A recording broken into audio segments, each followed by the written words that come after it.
మళ్ళీ ఇవాళ మేము పునరుద్ఘాటిస్తున్నాం. సొల్లు పురాణం మానేయండి, కేసీఆర్ వస్తలేడని. చేతనైతే అది పెట్టండి.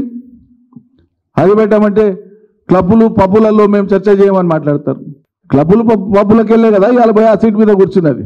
మరి ఇవాళ మీరు అవమానిస్తున్నారు, హేళన చేస్తున్నారు. ప్రెస్ క్లబ్ అండి అది.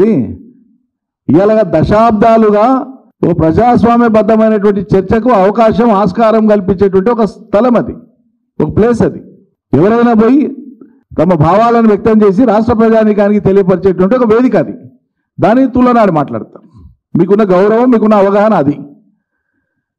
అంటే మీరు చూసినటువంటి క్లబ్బులు వేరు. అవి మీరు అధ్యక్షులుగా పనిచేసిన క్లబ్బులు, మీరు మెంబర్లుగా ఉన్న క్లబ్బులు వేరు. బహుశా వాటిని దృష్టిలో పెట్టుకొని మీరు మాట్లాడుతుండేమో.